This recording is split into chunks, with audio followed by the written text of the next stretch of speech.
गौरांग शाह इस बीच fundamental analyst के तौर पर मेरे साथ जुड़ चुके हैं और टेक्निकल एनालिस्ट भी मेरे साथ जुड़ जाएंगे। फिर उनसे हम फटाफट से समझने की कोशिश करेंगे कि ओवरऑल मार्केट में इस समय की सिचुएशन हो कैसे रही है। गौरांग सर, बहुत बहुत शुक्रिया, थैंक यू वेरी मच समय देने के लिए। मैं सीधा मार्केट वाला क्वेश्चन आपसे नहीं पूछूंगा कि बाजार आपको कैसे लगता है, मैं उसका थोड़ा एक स्टेप और आगे आके पूछूंगा बाजार में क्या अच्छा लगता है। और अच्छा भी बहुत कुछ मत बताइएगा, अच्छे में जो बहुत अच्छे वाला हिस्सा सिर्फ वो बता दीजिए। धन्यवाद डिम्पी, आपका और आप सभी को शुभ दिन हमारे तरफ से। ये बहुत ही सटीक सा सवाल पूछा है कि बाजार में क्या अच्छा लगता है। तो डिम्पी, हमने कुछ ही समय पहले आप ही के चैनल पर भी बात करी थी ऑटो क्षेत्र को लेकर के, और हमने जताया था पैसेंजर व्हीकल्स में टाटा मोटर अच्छा लगता है। We continue to maintain that stand. 545-565 का लक्ष्य हो सकता है। हॉस्पिटैलिटी इंडस्ट्रीज में इंडियन होटल अच्छा लगता है। और एक अगर क्षेत्र में जोड़ना चाहूं, अगर आपकी अनुमति है, तो वो होगा बैंकिंग सेक्टर से एक्सिस बैंक। तो ये तीन मेरे ख्याल से नाम है अलग अलग क्षेत्र से जहां पर आपको नजर रखनी चाहिए। तो गौरांग, आपसे चर्चा जारी रहेगी आगे भी, लेकिन इस बीच हमारे साथ हमारे टेक्निकल पैनलिस्ट भी बने हुए हैं। हमारे साथ राजेश पालविया भी है, उनसे समझते हैं कि वो इस वक्त क्या लेवल्स को आय कर रहे हैं। राजेश, इस वक्त आपको ट्रेड लेना होगा इंडेक्स पे, तो आप कौन सी कॉल्स पे लोगे? क्या लॉन्ग का ही ट्रेड लोगे? Good afternoon Priyanka ji, good afternoon everyone. सो देखिए, निफ्टी पे तो व्यू बिल्कुल बुलिश है। बैंक निफ्टी थोड़ा सा स्ट्रगल कर रहा है 43,500 के लेवल को क्रॉस करने में, बट अगर दोनों इंडाइसेस को overall near term short term setup के हिसाब से देखें तो अभी भी यहाँ पे ट्रेड सेटअप पॉजिटिव साइड का है। जरूर हायर साइड से थोड़ा सा एक प्रेशर देखने को मिला है, बट हमें लगता है निफ्टी में जब तक हम 18,200 के ऊपर बने हुए हैं, यहाँ पे बाय ऑन डिप्स की रणनीति रखेंगे और हायर साइड पे 18,400 450 तक के अपसाइड हमें लगता है आते हुए दिख सकती है। बैंक निफ्टी में भी व्यू पॉजिटिव है। 43,000 यहाँ से एक इमीडिएट सपोर्ट एरिया है जहाँ पे मेजर पुट कंसंट्रेशन देखने को मिला है। तो जब तक 43,000 के लेवल नहीं टूटते हैं, बैंक निफ्टी में भी जो है डिप मिली है, ये एक अपॉर्चुनिटी है बाय करने के लिए। और अपसाइड में 43,500 के ऊपर अगर हम क्लोज करते हैं तो फिर ये रैली फर्दर कंटिन्यू होते हुए दिखेगी। तो अभी दोनों इंडाइसेस का सेटअप और नियर टर्म सेटअप अभी पॉजिटिव साइड पे ही है। तो ये जो गिरावट मिल रही है इसमें बाय करने की अपॉर्चुनिटी ढूंढेंगे। और हमें लगता है कि यहाँ पे निफ्टी में अभी ट्रेड करना है तो यहाँ पे 18,300 का कॉल ऑप्शन लेके भी ट्रेड किया जा सकता है, जो कि ट्रेड कर रहा है ऑलमोस्ट 55 रुपीज के आसपास। यहाँ पे बाय पोजीशन बनाई जा सकती है। 35 रुपए का स्टॉप लॉस रखें और अपसाइड के टारगेट 85 और 90 तक आते हुए दिख सकते हैं। कह रहे हैं कि सर 18,300 की कॉल हमको एक ले लेनी चाहिए निफ्टी की, जो 55 रुपये मिल रही है।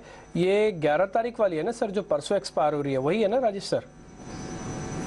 बिल्कुल डिम्पी जी, 11 मई की वीकली एक्सपायरी की कॉल ऑप्शन बाय करने की सलाह है, 18,300 की स्ट्राइक की। डन, ठीक है, तो डन। 18,300 की स्ट्राइक है, ये मेक ब्रेक स्ट्राइक है एक्चुअली में। 18,300 के ऊपर बहुत स्पीड से कॉल चलेगी, फिर आपका टारगेट हो सकता है 90 ना लगे, उससे ऊपर भी आ जाए। तो मैं एक स्टॉप लॉस और टारगेट लिखवा देता हूँ बाकायदा सामने, ताकि कॉल का मामला किसी से कोई गलती ना हो। 18,300 एट द मनी, सामने की कॉल आपको देखनी है। 11 तारीख, 2 दिन के बाद ये एक्सपायर हो जाएगी। 48 घंटे के अंदर पैसे बनेंगे, पैसे जाएंगे। कितने जाएंगे मैं आपको बताता हूँ। 55 में 35-20 रुपये चले जाएंगे, और अगर चली ये कॉल तो कम से कम 95 रुपये 40 रुपये आएंगे।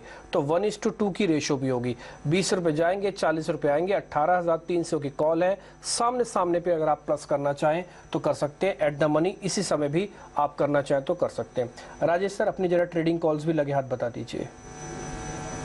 डिम्पी जी, पहला स्टॉक फार्मा स्पेस से डीवीज लैब। हमें लगता है कि आज जिस तरीके से बाइंग इंटरेस्ट बना है और स्टॉक में एक फ्लैग फॉर्मेशन का ब्रेकआउट भी यहाँ पे डेली चार्ट पे होते हुए दिख रहा है। काफी बड़े अंडर परफॉर्मेंस के बाद अब स्टॉक एक रिकवरी के फेज में यहाँ पे आते हुए दिख रहा है। जिस तरीके से सेकंड कंसेक्यूटिव मंथ है जहाँ पे स्टॉक में एक स्ट्रेंथ बन रही है, एक फॉलिंग चैनल का ब्रेकआउट मंथली चार्ट पे हुआ, तो कहीं ना कहीं एक बड़े डाउन ट्रेंड का यहाँ पे रिवर्सल मंथली चार्ट पे बनते हुए दिखा है। हमें लगता है डीवीज लैब यहाँ से एक अपवर्ड मोमेंटम कंटिन्यू करते हुए दिख सकता है। 3450 3500 तक की अपसाइड हमें लगता है इसमें शॉर्ट टर्म में आते हुए दिख सकती है। तो डिवीज लैब बाय करने की सलाह है 3330 के स्टॉप लॉस से। जो दूसरा स्टॉक बाय करना है वो टाटा कम्युनिकेशन का। आज के सेशन में देखें तो स्टॉक ने अपने प्रीवियस स्विंग हाई का ब्रेकआउट यहाँ पे दिया है। स्टॉक अपने सारे इंपॉर्टेंट मूविंग एवरेजेस के ऊपर सस्टेन कर रहा है। अगर हम मंथली सेटअप पे तो 3 महीने कंसोलिडेशन रेंज का यहाँ पे ब्रेकआउट होते हुए दिख रहा है। तो जिस तरीके की प्राइस एक्शन आज टाटा कम्युनिकेशन में बनी, हमें लगता है ये स्टॉक में 1340 के टारगेट आते हुए दिख सकते हैं। 1265 का स्टॉप लॉस होगा। तीसरा स्टॉक होगा ऑटो एंसिलरी टायर स्पेस में, हमें लगता है अपोलो टायर को यहाँ पे बाय किया जा सकता है। एक सस्टेन्ड अपट्रेंड यहाँ पे स्टॉक ने डिस्प्ले किया है पिछले कुछ हफ्तों में, और जिस तरीके से स्टॉक में यहाँ पे बाइंग इंटरेस्ट आज के सेशन में बना है, हमें लगता है अपोलो टायर यहाँ से 395 के टारगेट के लिए बाय किया जा सकता है। स्टॉप लॉस रखेंगे हम करीब 374 के आसपास। ठीक है, इसमें कोई दो राय नहीं है कि आप जो शेयर्स बता रहे हैं सारे ट्रेंडिंग है। डिविस का अच्छा बेस बन रहा है, टाटा कम्युनिकेशन पोस्ट नंबर्स काफ़ी ठीक हुआ है और अपोलो टायर्स के नंबर्स आने वाले हैं। तो ये तीनों में कहीं ना कहीं बज़ भी है और तीनों आपके ट्रेडिंग कॉल्स भी हैं। हमने सारे लेवल्स को अच्छे से सामने रख दिए हैं और आप भी अच्छे से नोट कर लीजिएगा। स्टॉप लॉस हमारा है, यानी कि जो स्टॉप लॉस हम दे रहे हैं वो आपको ध्यान रखना है। प्रॉफिट आपका है, जो भी लेवल आपका कंफर्ट लगता है। टारगेट वैसे तो लगाने चाहिए, लेकिन फिर भी अगर आपको लग रहा है मेरे इतने पैसे से काम बन जाएगा, book the profit leave the market, तो ये भी एक आप काम कर सकते हैं बाजार के अंदर। गौरांग सर, एक चीज़ पता करनी है आपसे। मैं ये मान के चलता हूँ कि हम थोड़ा डीकपल रहेंगे यूएस से और अपनी कोर इकोनॉमी के बेसिस पर जो हम हाल फिलहाल में दम दिखा रहे हैं एफआईज की लिक्विडिटी का, उनके पैसे आने का, ये पैसा जाएगा कहाँ पे? कुछ बड़े शेयर्स में ही जाएगा, स्वाभाविक सी बात है। तो ये पैसा रिलायंस, एलएनटी या फिर एचडीएफसी, इन तीनों के शेयर के हिसाब से अगर मैं प्रोबेबिलिटी पूछूं तो ज्यादा पैसा किस तरफ जा सकता है? देखिए डिंपी, जो भी आंकड़े और अर्थव्यवस्था के हमारे यहाँ पर है, उसकी तुलना अगर आप करें उभरते हुए बाजारों के देश से, तो हम कई बेहतर परिस्थिति में हैं। आप महंगाई दर ले लीजिए, ब्याज दर ले लीजिए, विकास दर ले लीजिए, आईआईपी का आंकड़ा देख लीजिए, कॉर्पोरेट अर्निंग्स देख लीजिए, और उसके साथ साथ इन सबको गति देने वाली सरकार की नीतियां। और मुझे लग रहा है कि अभी नहीं तो कभी ना कभी जो विदेशी संस्थागत निवेशक है उनको भारत की तरफ मुड़ना ही होगा। यहाँ पर आकर के जो पूंजी है वो निवेश करनी होगी। थोड़ी बहुत दिक्कतें आ सकती हैं हमारे यहाँ पर, क्योंकि भारत देश एक ऐसा देश है जहाँ पर हर साल बहुत सारे चुनाव होते हैं। बहुत जल्द कर्नाटका का चुनाव हम देखेंगे, उसके बाद नतीजे देंगे, तत्पश्चात बाकी अन्य राज्य के चुनाव देखेंगे, और 2024 में एक सबसे बड़ा चुनाव हमारे सामने है। तो इन सब पहलुओं को देखते हुए मेरे ख्याल से थोड़ी बहुत गति में कमी आ सकती है। मैं बात कर रहा हूँ डॉलर फ्लोस की या फिर एफआई इन्वेस्टमेंट के फ्लोस की, लेकिन क्या हम वंचित रहेंगे, ऐसा हमें नहीं लग रहा है। ऑल राइट, तो ये गौरांग ठीक है, फंडामेंटल्स पर बात करें इकॉनमी के, कहाँ का मनी फ्लो हो सकता है इस पर हम लगातार बात करें, लेकिन आज जो मूव्स हैं उसके बेसिस पे, आज रिजल्ट बेसिस जहाँ मूव आई हैं, एमजीएल में अच्छे नंबर्स के बाद इतनी स्ट्रॉन्ग मूव आई, और आप एक रब ऑफ देखें तो आईजीएल जैसे स्टॉक्स पर भी देखने को मिला। क्या एक बार के लिए यहाँ से प्रॉफिट बुक कर लें राजेश, या आपको लगता है कि थोड़े समय कंटिन्यू रह सकती है एमजीएल की मूव? तो काफी बड़ा यहाँ पे आज प्राइस ब्रेकआउट देखने को मिला। स्टॉक ने एक काफी बड़े रेजिस्टेंस जोन का आज यहाँ पे ब्रेकआउट किया है। हमें लगता है अगर जिनके पास लोअर साइड की पोजीशन है उनके लिए स्टॉप लॉस ट्रेल करना एक सही रणनीति रहेगा, क्योंकि काफी समय के बाद स्टॉक ने ये लेवल को ब्रेकआउट किया है। तो 1045 ये लेवल का स्टॉप लॉस रख के पोजीशन होल्ड रखें। अगर ये लेवल नहीं टूटते अब लोअर साइड पे, तो हमें लगता है फर्दर यहाँ से अपसाइड कंटिन्यू होते हुए दिख सकती है 1125 1140 की तरफ। तो 1045 के स्टॉप लॉस से पोजीशन होल्ड किए जा सकते हैं। ध्वनि पटेल भी है हमारे साथ पैनल पर, उनसे भी समझते हैं कि वो क्या ट्रेड्स ले रही हैं। ध्वनि, आप क्या ट्रेड लेंगी, इंडेक्स पर क्या स्ट्रैटेजी होगी? अभी थोड़ी देर पहले हम राजेश से बात करते हैं। राजेश तो हमें कॉल बैक करवा रहे हैं, आप लॉन्ग की ट्रेड लेंगी? निफ्टी, बैंक निफ्टी दोनों बुलिश हैं या सिर्फ निफ्टी पर टिल्ट है? जी बिल्कुल प्रियंका, यहाँ पे ओवरऑल निफ्टी का अगर हम स्ट्रक्चर देखते हैं तो मुझे यहाँ से एक कॉशियस व्यू बनता है, क्योंकि ओवरऑल अगर हम देख रहे हैं तो स्विंग हाइज जो निफ्टी ने बनाए हैं वो हमने पहले जो 18,270 के लेवल देखे थे दिसंबर 2022 में, उसके स्विंग हाई से ही हम वापस यहाँ पे बाइंग पावर नहीं देख पा रहे हैं। ओवरऑल इंट्राडे चार्ट को जब हम लेके आते हैं तो आज के दिन में हमें एक अप मूव मिला, बट वो सबड्यूड था और उसके बाद डेज के हाई से हम नीचे की तरफ चल रहे हैं। तो करंटली मेरा एक कॉशियस व्यू बनता है इंडेक्स की तरफ में, यहाँ से मैं बाइंग अपॉर्चुनिटीज को नहीं ढूंढ रही हूँ। ओवरऑल सेल का जो सेटअप है वो 18,210 का लेवल यहाँ पे बनता है। वहां पे अगर हमें निफ्टी के अंदर सपोर्ट मिलता है तो वहां से हमें एक बाइंग अपॉर्चुनिटी देखनी चाहिए, बट करंट लेवल से मेरा एक कॉशियस व्यू है, मैं कोई भी एक बाइंग अपॉर्चुनिटी इंडेक्स में नहीं देख रही हूँ। फिर शेयर्स बता दीजिए, अगर इंडेक्स में कोई भी बाइंग अपॉर्चुनिटी नहीं है तो। जी, मेरी तरफ से दोनों जो आज की पिक्स है वो दोनों ही सेल साइड की पिक्स है। सबसे पहले मेरी जो पिक है यहाँ पे वो हीरो मोटोकॉर्प में है। हीरो मोटोकॉर्प में हम देख रहे हैं कि स्टॉक ने 200 पीरियड की एक एक्सपोनेंशियल मूविंग एवरेज पे डेली चार्ट पे एक रेजिस्टेंस लिया है, वहां से स्टॉक ने नीचे की तरफ का एक झुकाव दिखाया है। ओवरऑल यहाँ पे आरएसआई भी इसकी जो है वो ओवर बॉट टेरिटरी में जा चुकी है और वहां से हमें डाउनवर्ड क्रॉसओवर मिल चुका है। तो करंट लेवल से आप हीरो मोटोकॉर्प में सेल कीजिएगा। आपका जो स्टॉप लॉस यहाँ पे रहेगा तो 2610 का छोटा सा एक स्टॉप लॉस रहेगा। ये एक शॉर्ट टर्म प्रॉफिट बुकिंग जो है उसके हिसाब से आप स्विंग ट्रेड डाउन साइड में ले रहे हैं, तो आपका टारगेट भी यहाँ पे जो है वो 2490 का बनता है।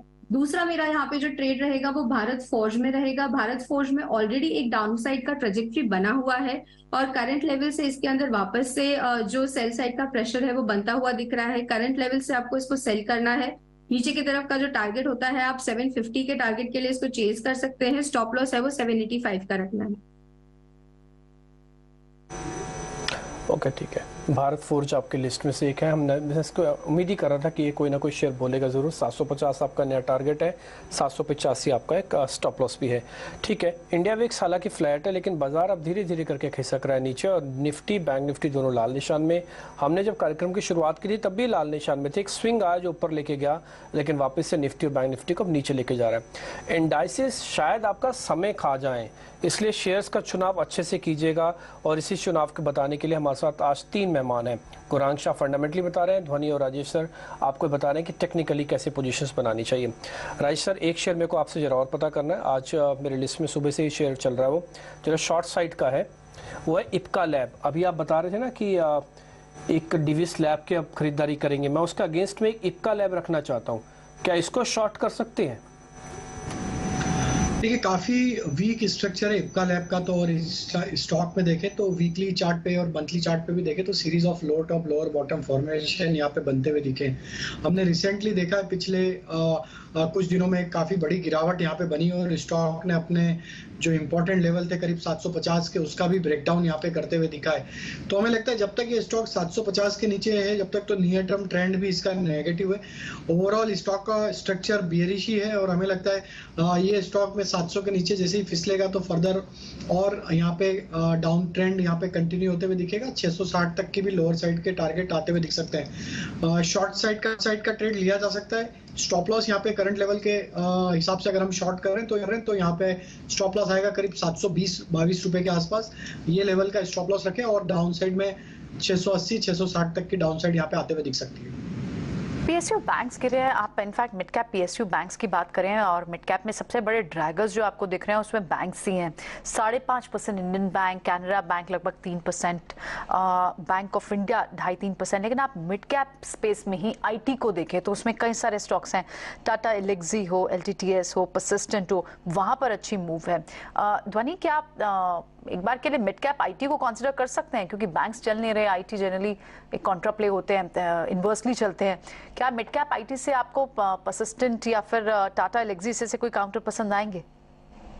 जी बिल्कुल, यहाँ पे अगर हम मिड कैप आईटी की बात करते हैं तो एलटीटीएस का स्टॉक है वो मुझे यहाँ पे काफी पसंद आ रहा है, क्योंकि स्टॉक जो है वो सारी मूविंग एवरेजेस के ऊपर चल रहा है। हमने रिसेंटली इसमें देखा है कि एक बहुत ही स्ट्रॉन्ग अप मूव भी विटनेस करने को मिला है। ओवरऑल इंट्राडे चार्ट स्ट्रक्चर पे 30 मिनट्स पे देखते हैं तो स्टॉक ने डे हाई से नीचे आके वापस से स्विंग मूव अप की तरफ दे रहा है। तो करंट लेवल से आप इसको बाय कर सकते हैं। इसके लिए जो आपको स्टॉप लॉस मेंटेन करना है तो आप 3740 का स्टॉप लॉस रखें। ऊपर की तरफ के जो इसके टारगेट्स बन रहे हैं तो इसके प्रीवियस स्विंग हाइज हमें मिले हैं यहाँ पे 3880 के लेवल्स पे, तो 3880 के टारगेट के लिए इसको प्ले करा जा सकता है करंट लेवल से।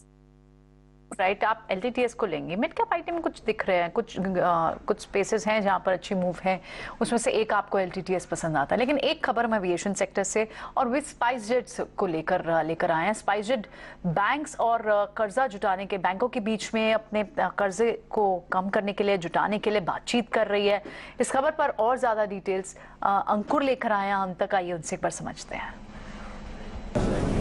जी हाँ, सूत्र हमें यही बता रहे हैं कि स्पाइसजेट का मैनेजमेंट फंड जुटाना चाहता है और इसके लिए चर्चा हुई है कुछ बैंकों से।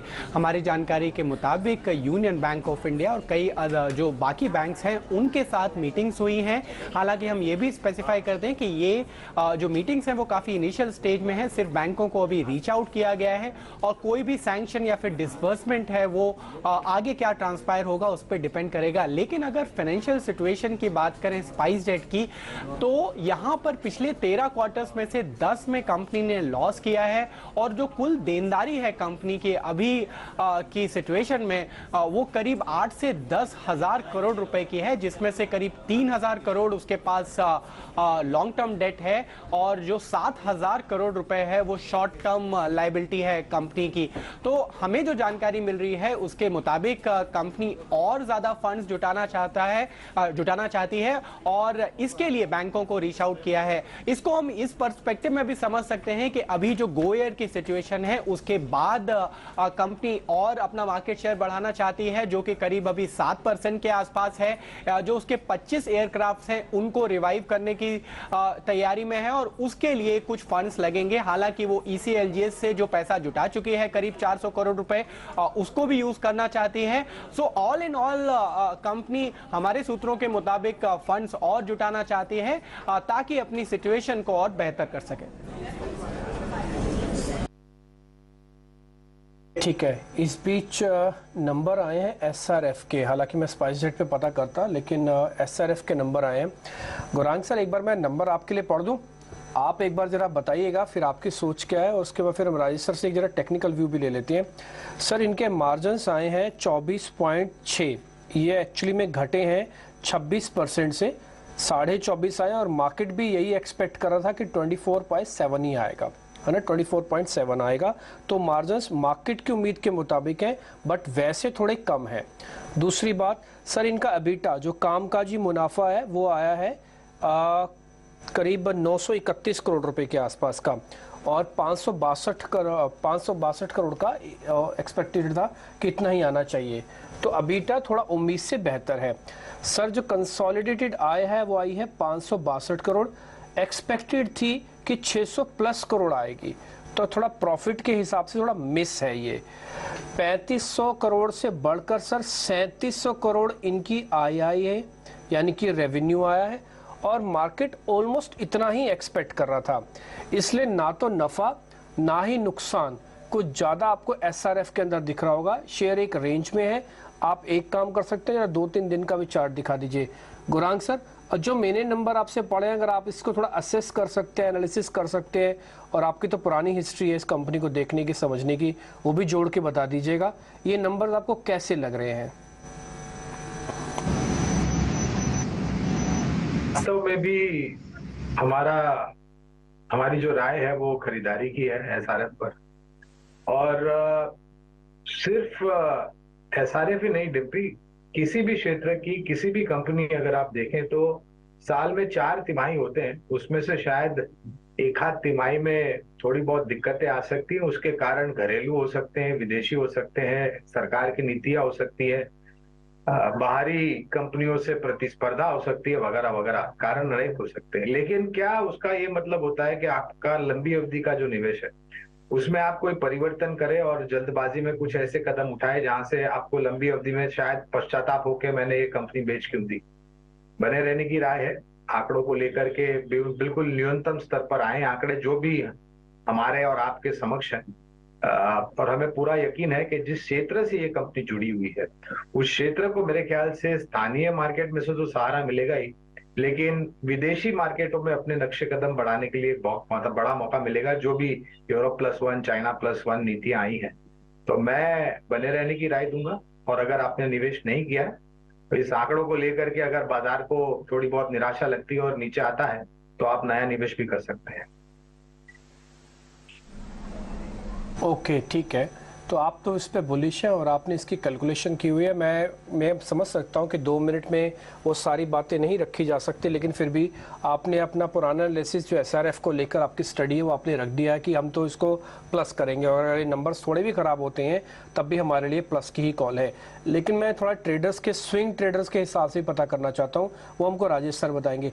राजेश सर, हमको इसकी रेंज बता सकते हो आप? देखो, शेयर का रिएक्शन जो होता है ना पोस्ट नंबर्स, वो बहुत जोर का होता है एसआरएफ के अंदर, लेकिन अभी ऐसा हो नहीं रहा, तो इसका मतलब ये रेंज में ट्रेड करेगा, नहीं तो अब तक तो गोली हो चुका होता। आप मेरे को इसका एक स्टॉप लॉस और टारगेट एक रेंज का दे सकते हो?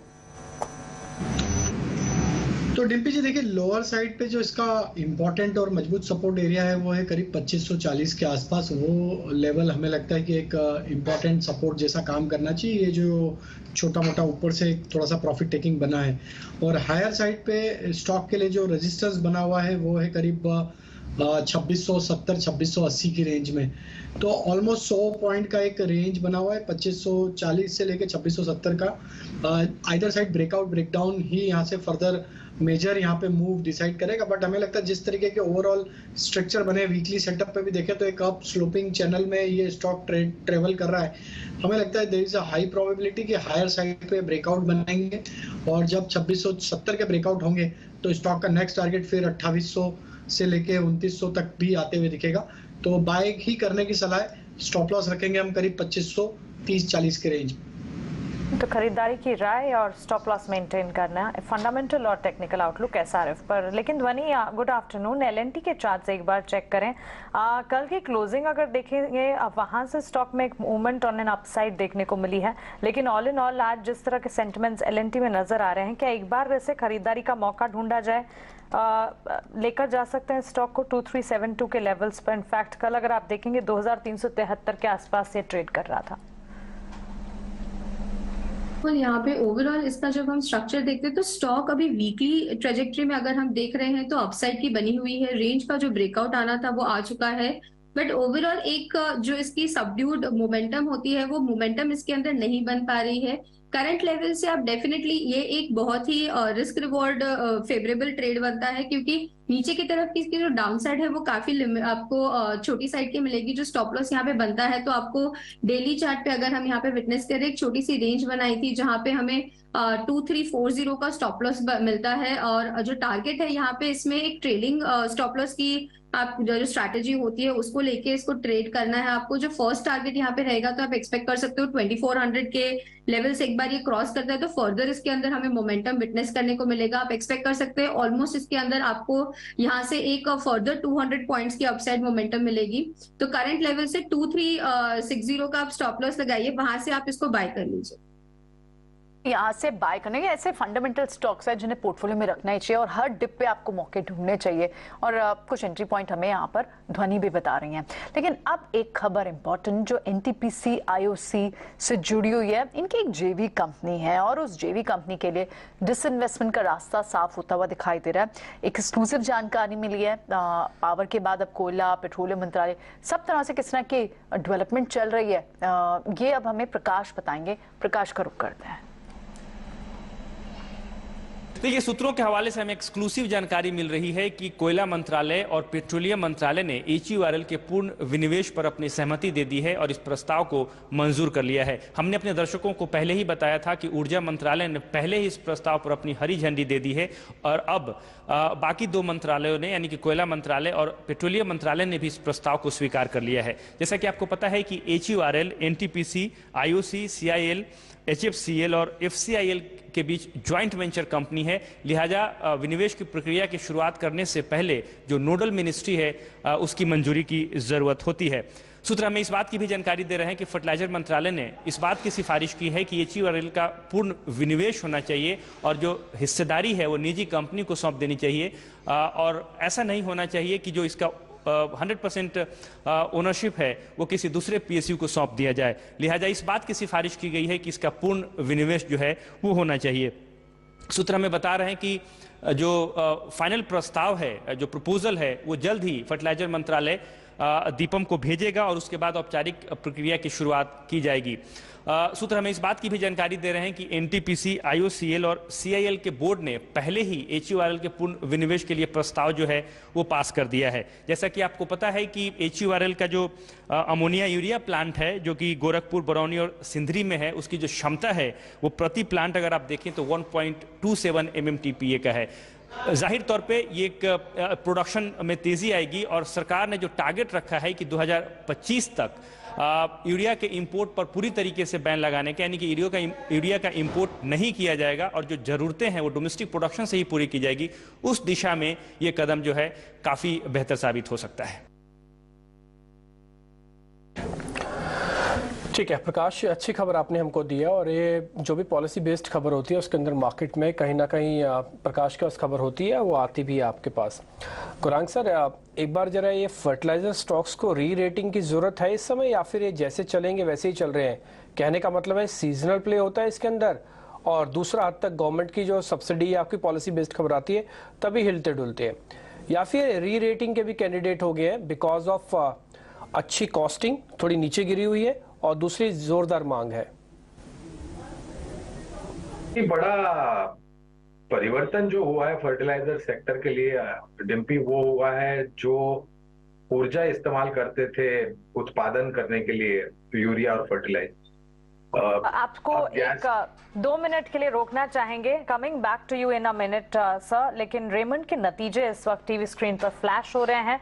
कंसोलिडेटेड आय में बढ़ोतरी देखने को मिल रही है, 1958 करोड़ से कंपनी की आय जो है 1950 करोड़ पर जाती हुई। एक बार आंकड़े को चेक करना होगा on a year on year basis. मुनाफे के आंकड़े में हम कटौती देख रहे हैं, 263 करोड़ से मुनाफा 194 करोड़ पर घटता हुआ देखने को मिला है। कामकाजी मुनाफे में करीब 18% की बढ़त जरूर दिख रही है। 3 रुपए प्रति शेयर के डिविडेंड का ऐलान भी इस वक्त कंपनी ने किया है।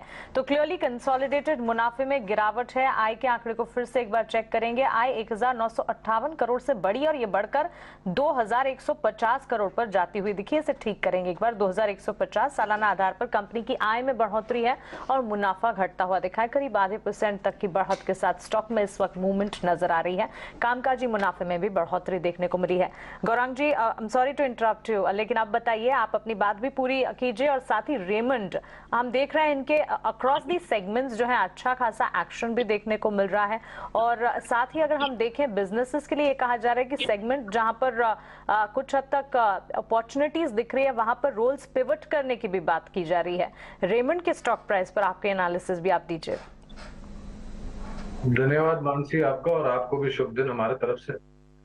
तो पहले रेमंड्स पर ही टिप्पणी कर लेते हैं।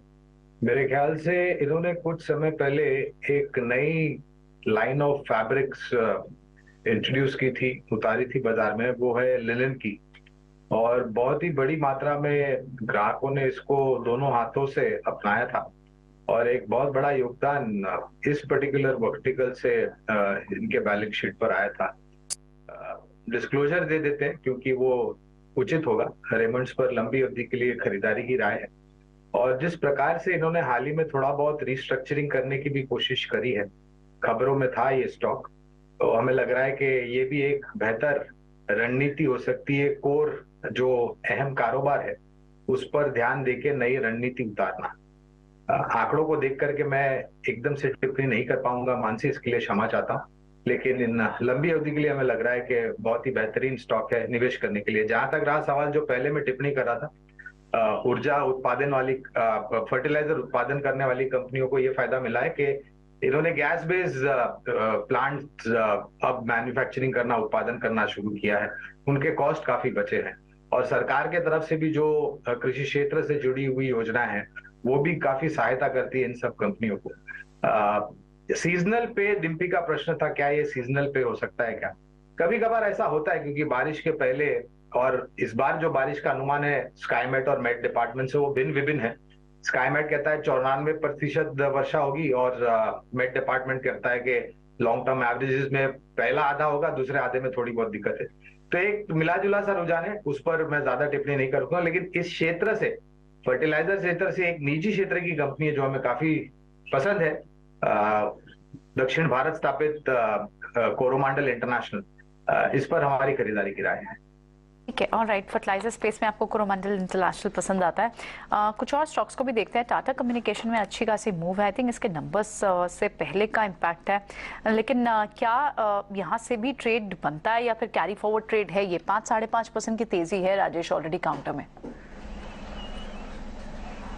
जी शो की शुरुआत में ये स्टॉक पे रिकमेंडेशन दिया है 1340 1350 तक की अपसाइड हमें लगता है आते हुए दिख सकती। काफी स्ट्रॉन्ग प्राइस एक्शन है आज के सेशन में और स्टॉक ने अपने प्रीवियस स्विंग हाई जो अप्रैल में बने थे उसका भी ब्रेकआउट यहाँ पे आज विद वॉल्यूम एक्शन किया है। तो almost daily weekly monthly time frame पे एक कंसोलिडेशन का ब्रेकआउट यहाँ पे होते हुए दिख रहा है, तो बिल्कुल बाय करने की सलाह 1330 1340 तक की अपसाइड के लिए। ठीक है, तो ये अलग अलग स्टॉक्स पे रिकमेंडेशन, वैसे भी आपके रिकमेंडेशन में शामिल भी था ना टाटा कम्युनिकेशन, तो 5.5% ऊपर है। आज आपने जो शेयर्स दिए हैं वो मैंने नोट किए sir, Divi's lab, Tata communication और अपोलो टायर्स, ये आपकी लिस्ट के अंदर आज के शेयर्स हैं। खैर कुछ शेयर हम ऐसे भी लेके आते हैं जो डीलिंग रूम में इस समय काफ़ी बज़ कर रहे होते हैं और वो खबर गर्म है, हमारा एक सेगमेंट है उसमें हम आपको शेयर्स बताते हैं। शरद जुड़ चुके हैं हमारे साथ। जी बिल्कुल, जो है हमने जो है बातचीत की है ट्रेडर्स से और इन्वेस्टर्स से, और यहाँ पे देखने मिले अपार इंडस्ट्रीज़ को लाते फोकस में। यहाँ पे देखा जाए तो एक डोमेस्टिक फंड हाउस ने जो है सेलिंग की है, ऑफ कोर्स उनके रिजल्ट्स का भी इम्पैक्ट देखने मिला है। और इक्यूरियस सिक्योरिटीज़ जो है उन्होंने जो रिड्यूस कर दिया है, डाउनग्रेड किया है स्टॉक को, अब उसका टारगेट प्राइस रखा है 2603 रुपीज़ पर शेयर पे। इसके अलावा वो कह रहे हैं कि वैल्यूएशन अभी थोड़े प्राइसी हो गए, और जो कमेंट्री आ रही है FY24 के लिए वहाँ पे जो है कंपनी कह रही है कि जिनको कंडक्टर बिजनेस है उनको वहाँ पे थोड़ी सी हेडविंड्स देखने मिल सकती है, क्योंकि फॉलिंग एक्सपोर्ट्स आ रही है और ऑफ कोर्स चाइना भी खुल रहा है, तो कंपटीशन देखने मिल सकता है। ओवरऑल देखा जाए तो की डोमेस्टिक इंस्टीट्यूशंस जो ऑलरेडी इन्वेस्टेड है स्टॉक में वो इंक्लूड करते हैं HSBC स्मॉल कैप और DSP फ्लेक्सी कैप फंड जैसे स्टॉक, जहाँ पे 3 से लेकर 6% तक स्टेक वो होल्ड करते हैं। दूसरा स्टॉक जो फोकस में रहेगा वो है गुजरात गैस।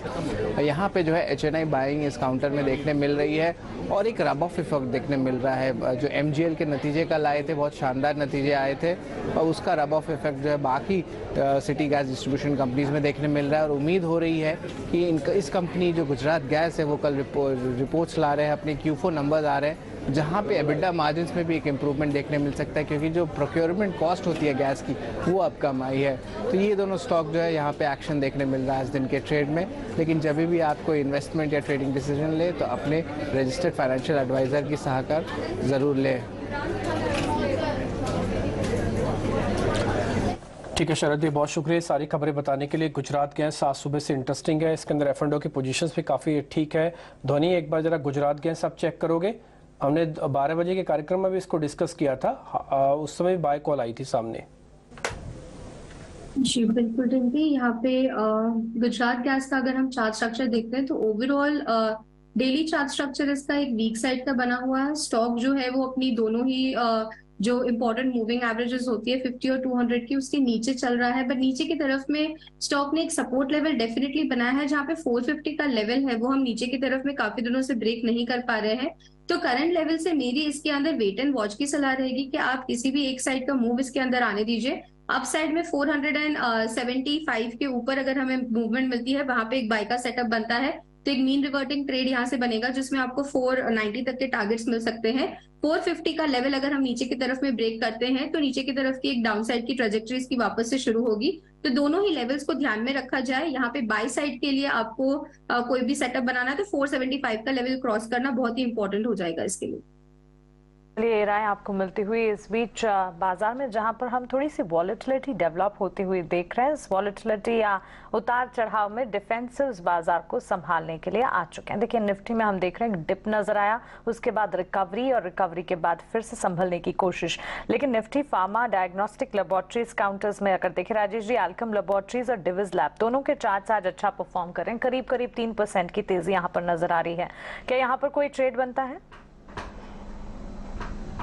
कैम लैब में भी स्ट्रक्चर काफी स्ट्रांग बना हुआ और जिस तरीके से इसके चार्ट स्ट्रक्चर बने यहाँ पे एक स्लोपिंग चैनल में ट्रेवल करते हुए दिख रहा है डेली चार्ट पे, तो अल्केम लैब में हमें लगता है कि एक सस्टेन्ड अप ट्रेंड यहाँ पे series of higher top higher bottom formation है। ये स्टॉक का नेक्स्ट टारगेट 3700 3740 की तरफ आते हुए दिख सकता है। लॉन्ग साइड का ट्रेड कैरी करेंगे। स्टॉप लॉस जो होगा वो 3580 के आसपास होगा।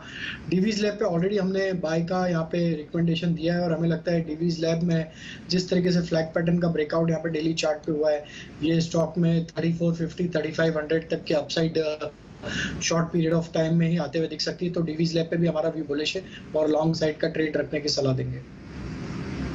डेविस लैब पे आपका व्यू बुलिश है, लेकिन आगे हम आपके लिए इंडिया बुल्स रियल एस्टेट में क्यों बड़ी गिरावट है इस पर आगे रिपोर्ट भी लेकर आएंगे। लेकिन इस बीच गुरांग से एक क्विक सवाल पूछ लेते हैं। गुरांग, आज एफएमसीजी इंडेक्स को भी आप देखें तो वो भी एक नए लेवल पर है और बड़ा वेटेज क्योंकि आईटीसी का रहा है लगभग 38%। आईटीसी पर आपके अपने टारगेट्स क्या होंगे? कितने पोजिशनल टारगेट्स अगर देखने हो 424 के पास है, और इसके आप एसओटीपी वैल्यूएशन की भी बात करें, जो सिगरेट बिजनेस को जो वैल्यू मिल रही है, स्टेडीनेस है, रेजिलिएंट बिजनेस है और साथ ही कोई stable set of tax structure रहा है, होटल इंडस्ट्री हो, कौन सा सेगमेंट आपको सबसे ज्यादा वर्टिकल सबसे ज्यादा लगता है जो ग्रोथ ड्राइवर रह सकता है कंपनी के लिए? तो प्रियंका, मेरे ख्याल से ये पूरा क्षेत्र जो है वो आने वाले समय में काफी लोग इस पर ध्यान देंगे, क्योंकि इस क्षेत्र में सबसे बड़ा योगदान जो आता है, इस कंपनियों को जो योगदान आता है वो है ग्रामीण और मध्यम ग्रामीण भारत से। अभी हम वर्षा ऋतु को लेकर के बात कर रहे थे, जिस तरीके से थोड़ी बहुत कमी हो सकती है, लेकिन उस सब चीज को नजरअंदाज करते हुए, क्योंकि हम ये हमेशा मान के चलते हैं कि भारत एक खपत से चलने वाला देश है। महंगाई के समय में खपत धीमी हो सकती है, निचले स्तर पर आ सकती है, लेकिन बंद नहीं होगी। और जब भी परिवर्तन होता है बेहतर के लिए, तो उसी तीव्र गति से खपत ऊपर जाती है। आईटीसी को लेकर के काफी लंबे समय से हमारी खरीदारी की राय है, बहुत बड़ा अंडर परफॉर्मेंस रहा था और फिर चारों तरफ से योगदान आना शुरू हो गया बैलेंस शीट पर। तंबाकू पदार्थ, सिगरेट के कारोबार से, एफएमसीजी कारोबार से, होटल के कारोबार से, पेपर के कारोबार से, और इनका एक बहुत बड़ा योगदान आता है इनका जो कृषि क्षेत्र से कारोबार है, ई चौपाल के रूप में। हमें लग रहा है कि लक्ष्य के रूप में जो आप हमें पूछ रहे हैं, तो कम से कम 465 से लेकर के 475 का लक्ष्य हमें लग रहा है आएगा। और अच्छा क्या लग रहा है कारोबार में, तो हमें दो कारोबार अच्छे लगते हैं। एक तो जाहिर है क्योंकि बड़ा योगदान तंबाकू पदार्थ और सिगरेट से आता है, तो वो अच्छा लगता है, और दूसरा है एफएमसीजी का, और एफएमसीजी में भी ये काफी नए नए प्रोडक्ट्स लॉन्च करने की बात कर रहे हैं। एफएमसीजी बिजनेस सबसे बड़ा ग्रोथ ड्राइवर लगता है इनके डिफरेंट एसओटीपी की बात करें तो। लेकिन इस बीच एक खबर ममाक्षी हम तक लेकर आए हैं कि इंडिया बुल्स रियल एस्टेट में आज गिरावट है, किस लिए बड़ी गिरावट है और रीजन देखते हैं, ममाक्षी से समझते हैं। ममाक्षी बताएं। जी बिल्कुल, India bulls real estate focus में है। हम देख रहे हैं कि स्टॉक में भारी गिरावट आ रही है। कंपनी ने अनाउंस किया कि जो नैम एस्टेट्स और एम्बेसी वन का मर्जर था into India bulls real estate, यहाँ पर थोड़ा डिले नजर आ रहा है। इनफैक्ट एनसीएलटी चंडीगढ़ बेंच की तरफ से जो सैंक्शन आने वाला था वो एनसीएलटी ने विथहेल्ड कर दिया है। एनसीएलटी चंडीगढ़ बेंच ने पहले भी कंसर्न्स रेज किए थे, जो ऑब्जेक्शंस आए थे इनकम टैक्स डिपार्टमेंट की तरफ से, इन पर उन्होंने कंसर्न्स रेज किए थे पहले भी। इसके अलावा अगर हम देखें तो बैकग्राउंड जान लेते हैं ये पूरे केस का। तो जैन 2020 में हमने देखा था कि ये मर्जर की अनाउंसमेंट पहली बार हुई थी। हमने देखा था कि कंबाइंड एंटिटी जो बनने वाली थी वो थी एम्बेसी डेवलपमेंट्स लिमिटेड। ये मर्जर को सीसीआई की तरफ से नॉट जरूर मिल गया था फरवरी 2021 में, और इनफैक्ट शेयर होल्डर्स का भी अप्रूवल मिल गया था 1 साल बाद। मगर अगर हम देखें तो मर्जर ऑलरेडी सैंक्शन हो चुका है एनसीएलटी बेंगलुरु बेंच से, मगर एनसीएलटी चंडीगढ़ से अभी भी अप्रूवल बाकी था। और आज हम देख रहे हैं कि ये मर्जर के प्रोसेस में थोड़ा डिले आया है, क्योंकि वो सैंक्शन एनसीएलटी चंडीगढ़ बेंच की तरफ से विथहेल्ड हो गया है, और उसी के चलते हम देख रहे हैं कि स्टॉक में भारी गिरावट नजर आ रही है। इनफैक्ट डेज हाई से स्टॉक करीब 19% टूटा है। ओके, ठीक है। तो ये पूरी की पूरी जानकारी हमको इंडिया बुल्स रियल एस्टेट के रिगार्डिंग दी है कि जो मर्जर होना था और उसमें किस तरह की अभी लीगल कार्रवाई चल रही है, और इस समय इंडिया बुल्स रियल एस्टेट 13 रुपये की गिरावट के साथ ऑलमोस्ट सर्किट पर है, 20% लोअर सर्किट पर है। ठीक है, रियल एस्टेट कंपनीज के बारे में तो आपको पता ही वैसे काफ़ी स्ट्रांग है। एक दो शेयर मेरे पास और हैं, जरा राजेश सर मैं आपसे पता कर लेता हूँ उसमें अभी करना क्या है। एक अभी लॉन्ग का एक ट्रेड है सर, ABB, ये सीरीज टू सीरीज बेहतरीन चलता गया शेयर है, एक बार जरा देख के बताएंगे। इसको अभी पोजीशंस को कैरी करें ना सर, प्रॉफिट बुक करने की जरूरत तो नहीं है ना, ABB मोमेंटम ये स्टॉक में देखने को मिला है पिछले कुछ महीनों में। स्टॉक में देखें तो मंथली सेटअप के हिसाब से भी स्टॉक एक स्लोपिंग चैनल में ट्रेवल कर रहा है, जो दर्शाता है कि यहाँ पे एक सस्टेन बाइंग इंटरेस्ट बिल्कुल बना हुआ है। तो हमें लगता है बने रहना चाहिए 4000 इसके लिए नेक्स्ट टारगेट लगता है हमें, शॉर्ट टर्म में आते हुए दिख सकता है। जिनके पास भी पोजीशन है अब यहाँ पे स्टॉप लॉस को हायर साइड पे ट्रेल करें 3720 के आसपास, और ये स्टॉक में हमें लग रहा है फर्दर और एक्सटेंड होगी रेली। 4000 हमें लगता है कि शॉर्ट टर्म में लक्ष्य आते हुए दिख सकते हैं।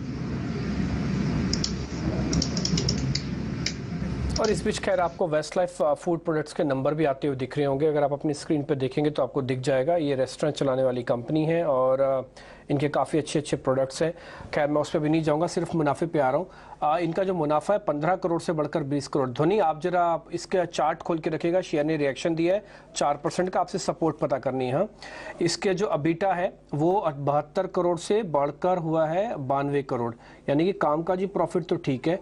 एक बार आय भी चेक कर लेते हैं, आय ऑलमोस्ट सपाट है, 455 से 456 ही है, इसमें कोई खास बड़ा चेंज आएगा नहीं। अब आते हैं आय, अबीटा ठीक है, मुनाफा भी अच्छा आया 15 करोड़ से 20 करोड़। एथिकली देखा जाए तो 30% का राइज है। तो आपको यहाँ पे दिख रहा होगा ठीक नंबर्स हैं, ये 3.5% का कट आया, तो मार्केट की उम्मीद ज़्यादा होगी या तो मेरे से कुछ मिस हो रहा है। जैसे आएगा मैं आपके सामने रखूंगा इसका एनालिसिस करके। एक बात ध्वनि, आप एक काम कर सकते हैं, जरा इस शेयर को चेक करेंगे। वेस्ट लाइफ फूड वर्क के नाम से कंपनी है ये, 770 रुपये का भाव है, 3% नीचे है। नंबर्स प्राइमा फेसी तो ठीक लग रहे हैं, मार्जिन्स कम है। यहाँ पे ओवरऑल जब हम चार्ट स्ट्रक्चर देखते हैं तो चार्ट स्ट्रक्चर इसका एक फ्लैट बना हुआ है। इसके हमने देखा था कि ये जो करंट लेवल पे जहाँ पे ट्रेड कर रहा है, ये कंसोलिडेशन रेंज इसने पहले भी बनाई थी नवंबर 2022 में, वहां से हमें नीचे की तरफ का एक मूव मिला है। बट स्टॉक जो है इसके अंदर नेक्स्ट सपोर्ट लेवल यहाँ पे जो देखने मिलते हैं तो 735 का लेवल बनता है, जहां पे स्टॉक ने वापस से इसको सपोर्ट लेना चाहिए, क्योंकि एक राउंडिंग बॉटम का जो ब्रेकआउट था वो हमें उसी लेवल पे मिला था। तो इसकी रीटेस्ट हो रही है ट्रेंड लाइन की। 735 के लेवल पे इसको वापस से आप एंटर कर सकते हो। फर्स्ट टारगेट इसका आप 800 तक का एक्सपेक्ट कर सकते हो। 800 ब्रेक करने के बाद स्टॉक में आपको 825 तक का भी एक अपसाइड पोटेंशियल मिल सकता है, बट इसमें डिप आपको 735 का आए तब एंट्री करना है। पास है ना वो एक बार बने रह सकते हैं, लेकिन जिनको री एंट्री करनी है वो 735 के आसपास आए। एक चीज़ जो मेरे को थोड़ा इंटरेस्टिंग लगी या फिर मैं बोलूँगा इसके अंदर, वो इनके मार्जिन्स, ये 16/16 ही, यानी कि 16 के मार्जिन 16 पे ही हैं, तो कुछ खास चेंज नहीं है। जब आपके प्रॉफिट चेंज है, आपका ऑपरेशनल एफिशिएंसी चेंज है, आपके रेवेन्यू और मार्जिन्स चेंज नहीं हुए, इसलिए शायद मार्केट में इसका एक स्ट्रॉन्ग आपको मूवमेंट नहीं देखने को मिल रहा। हालांकि निचले स्तरों से रिकवर किया है, नंबर्स उतने भी खराब नहीं है, लेकिन एक मार्जिन वाला हिस्सा अगर थोड़ा बेहतर होता तो शायद आपको ज़्यादा अच्छे से रिकवर करते हुए चलता।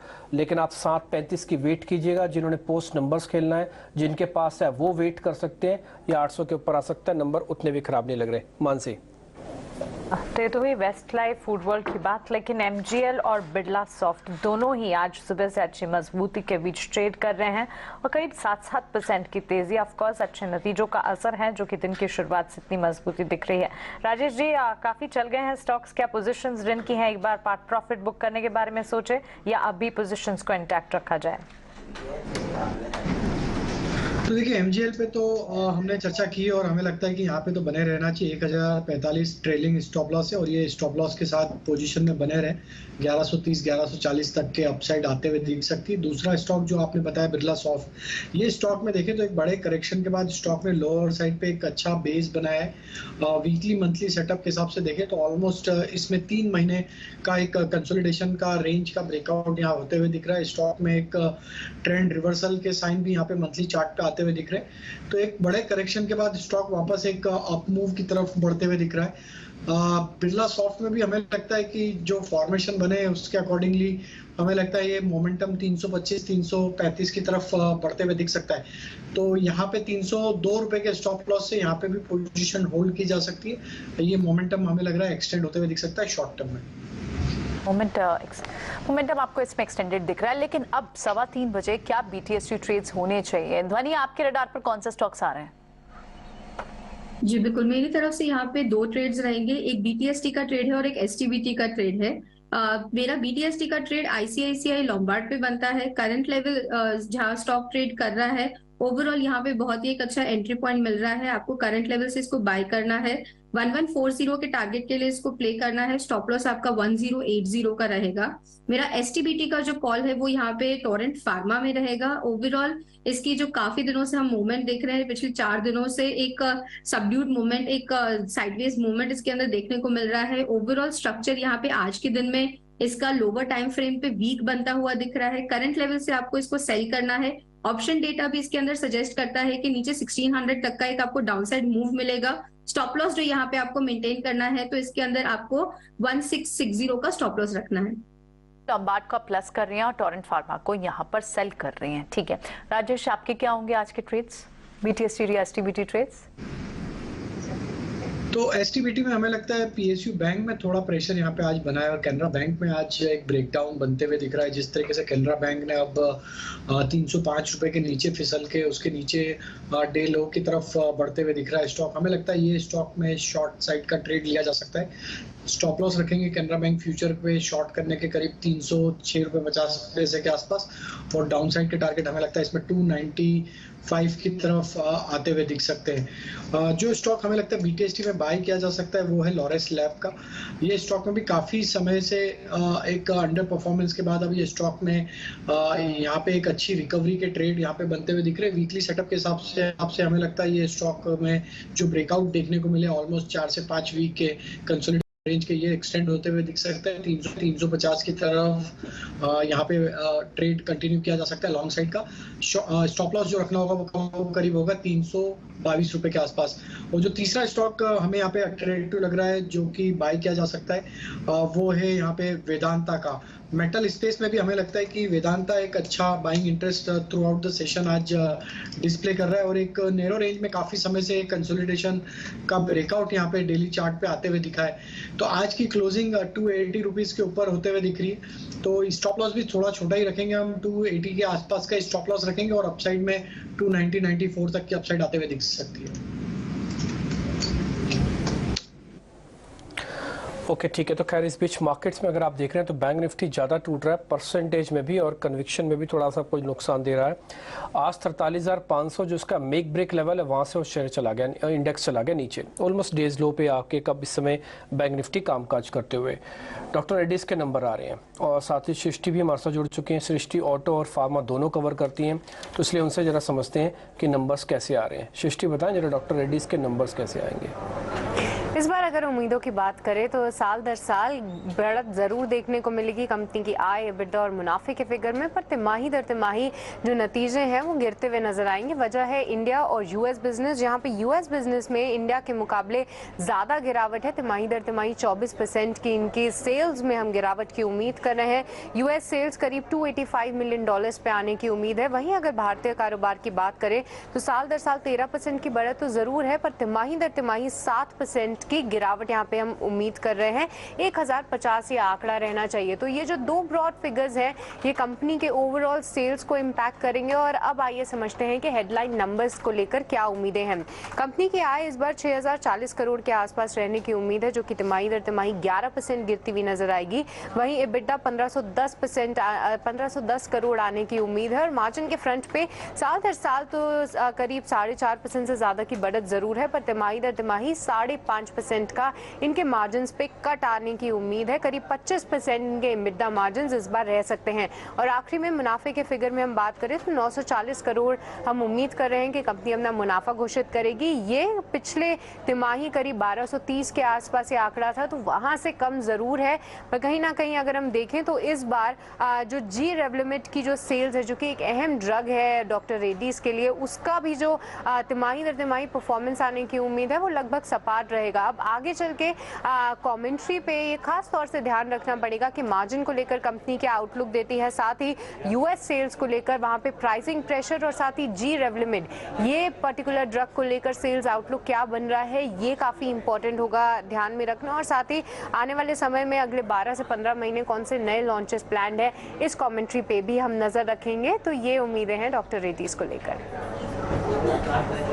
इसलिए तो कल आने वाले नतीजे और नतीजों से ठीक पहले हम देख रहे हैं doctor Reddy's laboratories of course sales के फ्रंट पर ऑन ईयर बेसिस बढ़त का अनुमान लगाकर चल रहे हैं हम, लेकिन साथ ही देखना होगा कि प्रोडक्ट डेवलपमेंट और साथ ही मैनेजमेंट की तरफ से कमेंट्स क्या निकल कर आते हैं। लेकिन दो और स्टॉक्स हैं राजेश जी जहां पर एक स्टॉक में ब्रेकआउट नजर आया आज, Varun beverages all time high के लेवल्स को भी हिट किया और अच्छी मजबूती के बीच हम देख रहे हैं ट्रेड लगातार नजर आ रहा है। यूपीएल में ब्रेकडाउन क्लियरली ब्रेकडाउन का कैंडिडेट बना है क्योंकि हम देख रहे हैं 700 के लेवल के नीचे भी ट्रेड करता हुआ दिख गया। दोनों स्टॉक में एक तरफ जहां अपसाइड और एक तरफ डाउनसाइड दिख रही है, टेक्निकली चार्ट्स कैसे नजर आ रहे हैं आपको? तो पहले यूपीएल को डिस्कस कर लेते हैं। स्टॉक में एक ब्रेकडाउन यहाँ पे देखने को मिला। स्टॉक अपने सारे इंपॉर्टेंट मूविंग एवरेज के नीचे फिसलते हुए दिख रहा है। आज की क्लोजिंग भी काफी क्रिटिकल है। ये स्टॉक में 700 के नीचे की क्लोज हो रही, जो कि एक अपने नियर टर्म चार्ट पे एक मल्टीपल सपोर्ट जोन एरिया को ब्रेकडाउन करते हुए दिख रहा है। तो हमें लगता है 700 के नीचे अगर यूपीएल बंद होता है तो इसका नेक्स्ट टारगेट जो लोअर साइड पे बन सकता है वो करीब 678 से लेकर 674 की तरफ बनते हुए दिख सकता है। तो ट्रेड शॉर्ट साइड का कैरी किया जा सकता है। स्टॉप लॉस रखना होगा करीब 709 रुपए के आसपास। वरुण बेवरेजेस में तो एक series of higher top higher bottom formation यहाँ बने हुए हैं और जिस तरीके से एक sustained up trend across all time frame यहाँ पे बनते हुए दिखा है, यहाँ पे हमारा व्यू तो बुलिश ही है और हमें लगता है कि यहाँ पे जब भी छोटी मोटी डिप मिलती है तो इसको ऐड ही करना चाहिए स्टॉक में। हमें लगता है फर्दर और तेजी कुछ और महीनों यहाँ पे एक्सटेंड होते हुए दिखेगी। नियर टर्म के टारगेट हमें लग रहा है 1620 तक आते हुए दिख सकते हैं। करंट लेवल से स्टॉप लॉस होगा करीब 1460 के आसपास। 60 तक के टारगेट्स आप बता रहे हैं, लेकिन आपको यहाँ पोजिशनल व्यू रखना पड़ेगा। दबाव आज स्टॉक पे जरूर है, लेकिन बात करते हैं आप एलएनटी के कैसे रह सकते हैं नंबर्स और किस तरह की एक्सपेक्टेशन आज स्ट्रीट को है। पूजा ने सब कुछ कंपाइल किया, एक बार समझते हैं। जी, एलएनटी के नतीजों में आय में 12% की ग्रोथ एक्सपेक्टेड है। तिमाही आधार पर 28% की ग्रोथ देखने को मिल सकती है और इनके कोर और नॉन कोर कारोबार दोनों से ही सहारा मिलेगा। मुनाफे की बात करें तो 21% की ग्रोथ, तिमाही आधार पर 80% से ज्यादा की ग्रोथ एक्सपेक्टेड है। ऑर्डर इनफ्लो में भी हमारा अनुमान है कि 5% की गिरावट रहेगी अगर सालाना आधार पर कंपेयर करें तो, और क्वार्टर ऑन क्वार्टर अगर देखेंगे तो 15% की ग्रोथ देखने को मिल सकती है। यहाँ पर इनके सभी जितने भी वर्टिकल्स है, hydrocarbon, building and factories, power TND और मेटल सेक्टर, यहां से एक अच्छा सपोर्ट ऑर्डर्स में मिलता हुआ देखने को मिल सकता है। लेकिन मार्जिन के लिहाज से देखेंगे तो वहां पर दबाव रहेगा, सपाट मार्जिन रहेंगे क्योंकि इनके इनपुट कॉस्ट जो बढ़े हुए थे उसका असर मार्जिन पर देखने को मिल सकता है। अब आगे FY24 को लेकर क्या गाइडेंस है, ग्रीन एनर्जी ऑर्डर को लेकर क्या आउटलुक कंपनी दे रही है और मार्जिन को लेकर भी कंपनी क्या आउटलुक शेयर कर रही है, इन तमाम फैक्टर्स पर हमारी नजर रहेगी। कुल मिलाकर बात करें तो नंबर्स अच्छे रहेंगे ऑर्डर इनफ्लो के फ्रंट पर भी, लेकिन मार्जिन में थोड़ा दबाव रह सकता है। ठीक है, ये नंबर्स कैसे रहेंगे तो सिर्फ एक क्वार्टर्स के नंबर है। हालांकि ये बात बहुत प्रचलित है गुरांग सर मार्केट के अंदर कि जब भी गवर्नमेंट ऑफ इंडिया को काम फंसता है इंफ्रा को लेकर तो एलएनटी की उनको याद आती है। मिस्टर नायक बोल के गए थे कि जब भी जीओआई का कोई काम फंसेगा तो सबसे पहले फ़ोन हमको आता है। एक और चीज़, मैं क्वार्टरली नंबर्स पे जा ही नहीं रहा सर, मैं ये समझना चाहता हूँ, मान लीजिए किसी ने अभी अभी मार्केट देखा हो, समझा हो, जाना हो, उसको अपने पोर्टफोलियो में एलएनटी को जगह दे देना सर, इस लेवल पे भी जगह दे देना, कोई प्रॉब्लम तो नहीं है? निश्चिंत होकर के देनी चाहिए और नायक साहब की भूमिका बहुत ही महत्वपूर्ण रही है। एलएनटी का जिस तरीके से एक निरंतर निवेशकों के लिए पूंजी खड़ी करने का इतिहास रहा है उसकी बात करें तो। दूसरी बात, करीबन 8 दशक से ये कंपनी भारत में स्थापित है और बहुत ही सही फरमाया था नायक साहब ने कि जब भी कहीं कुछ अटक जाता है तब एलएनटी वहां पर आकर के खड़ा हो जाता है और मुश्किलें आसान कर देता है। चौतरफा योगदान बैलेंस शीट पर, टर्न की प्रोजेक्ट हो, हाइड्रोकार्बन हो, इंफ्रास्ट्रक्चर हो या फिर डिफेंस से जुड़ी हुआ कारोबार हो। और ये कंपनी ऐसी है डिब्बी जो मुझे लग रहा है, मेरे अनुभव से मैं बता रहा हूं आपको, कि इन्वेस्टर फ्रेंडली है। ये हर 3-4 साल में एक पे एक बोनस या 2 पे एक बोनस देती है। एक बोनस होने के बाद शेयर का दाम फिर से कम बोनस के ऊपर चला जाता है। तो आप जस्ट अंदाजा लगा लीजिए कि किस तरीके से निवेशकों की पूंजी में वृद्धि हो रही है। खरीदारी की राय है 2650 से लेकर के 2800 का लक्ष्य, और अगर नतीजे, मेरे ख्याल से कल ही नतीजे आने वाले हैं, अभी जिस तरीके से जिक्र कर रहे थे, तो मुझे तो लग रहा है कि सभी मापदंड में खरे उतर देंगे। रंग सर, ये ONDC जो लेटेस्ट डिस्कशन टॉपिक बन गया है, open network for digital commerce, क्या इस पर आपकी नजर पड़ी है? क्योंकि लगातार लोग ये कह रहे हैं कि इससे जोमेटो, स्विगी के लिए हो सकता है टू अर्ली टू से, लेकिन एक कंसर्न पैदा हो सकते हैं। देखिए मानसी, बहुत लोग जल्दबाजी करके इस क्षेत्र में कूद पड़े थे, जोमेटो हो या पेटीएम हो या फिर नाइका हो, और हमने सभी की हालत देखी। हालांकि ये डिस्क्लोजर देते थे कि जोमेटो पर हमारी अब भी खरीदारी की राय है, 85, 90, 95 के आसपास का लक्ष्य समय लगेगा। और ये ओपन नेटवर्क की जो आप बात कर रहे हैं मानसी, देखिए जो बेस है वो बहुत बड़ा है, तो एक ही प्लेटफॉर्म पर सभी लोग जा करके उतर जाएंगे ऐसा मुझे संभव नहीं लग रहा है। और हर एक व्यक्ति ये चाहेगा कि कुछ ना कुछ नया एक्सपेरिमेंट करे। तो हो सकता है थोड़ी छोटी मध्यम अवधि में दिक्कतें आ सकती है, लेकिन आई डोंट थिंक कि लंबी अवधि में कोई तरह की परेशानी नतीजों को लेकर। नया डेवलपमेंट है जो कि सामने आया है और इस पर लगातार हम आप तक सारे अपडेट्स भी दे रहे हैं, लेकिन टू अर्ली टू से कि ये डेवलपमेंट कितना ज्यादा आगे बढ़ता हुआ दिखेगा। ऑफ कोर्स एक एडिशन जरूर हुआ है डिजिटल ई-कॉमर्स प्लेटफॉर्म कैटेगरी में, लेकिन चलिए बाजार क्लोजिंग की तरफ बढ़ता हुआ और आज हम देख रहे हैं वॉलेटिलिटी या थोड़ी सी थकान महसूस की मार्केट ने। ऑफकोर्स डिसेंट स्टार्ट रहा, उसके ठीक बाद इस वक्त अगर आप देखेंगे 18,344 के लेवल्स जो कि मजबूती के थे, वहां तक जाने के बाद 18,261 के स्तरों पर इस वक्त निफ्टी जो है वो सेटल होता हुआ नजर आ रहा है। लेकिन साथ ही बैंक निफ्टी की तस्वीर भी देखेंगे। बैंक्स फाइनेंशियल्स की तरफ से छोटे मझौले बैंक्स में ऑफकोर्स हमने देखा कुछ हद तक बाइंग क्रिएट होती हुई दिखी ड्यूरिंग द डे। हमने देखा इनफैक्ट जब बाजार खुल रहे थे तब भी हमने देखा कि बैंक्स एंड फाइनेंशियल्स में एक अप मूव जरूर नजर आया था, लेकिन आज वहां से भी वॉलेटिलिटी नजर आ रही है। हालांकि ब्रॉडर इंडेक्सेस की अगर बात करें वहां पर हम देख रहे हैं स्टॉक स्पेसिफिक मूव जरूर दिखेंगे।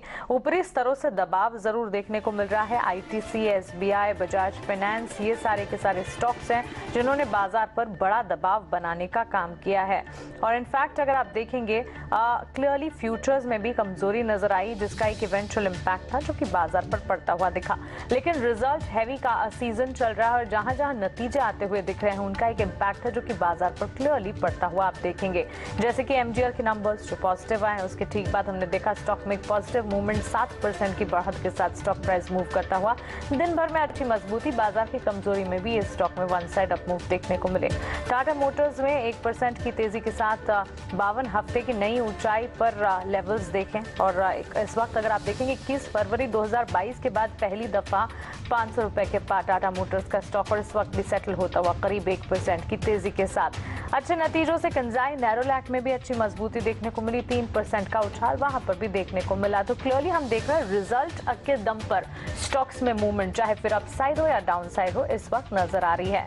FNO में lupin, SRF, rain industries, Apollo tyres, ये सारे के सारे नंबर्स हैं। SRF के नतीजे आते हुए दिखे और उसके बाद एक रिजल्ट का इंपैक्ट जो कि देखने को मिला ड्यूरिंग द ट्रेड्स। अभी हमने आधे घंटे में रेमंड के नंबर्स भी देखे और नतीजों के ठीक बाद वहां पर भी वेस्ट लाइफ डेवलपमेंट पर भी रिजल्ट का रिएक्शन है जो कि देखने को मिल रहा है।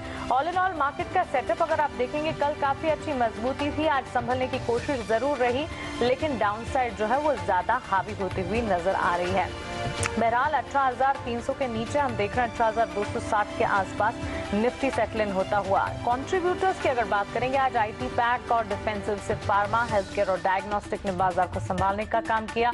TCS क्लोजिंग के वक्त आप देखेंगे करीब 1.5% की तेजी। Axis bank, Infosys, HDFC, Reliance जैसे स्टॉक्स हैं जो कि अच्छी मजबूती के साथ बाजार को इस वक्त संभालने का काम कर रहे हैं, लेकिन बिकवाली का दबाव हम देख रहे हैं ITC, SBI, ICICI bank, Bajaj finance, Kotak bank जैसे काउंटर्स हैं जो कि लाल निशान के साथ इस वक्त टूटते हुए नजर आ रहे हैं।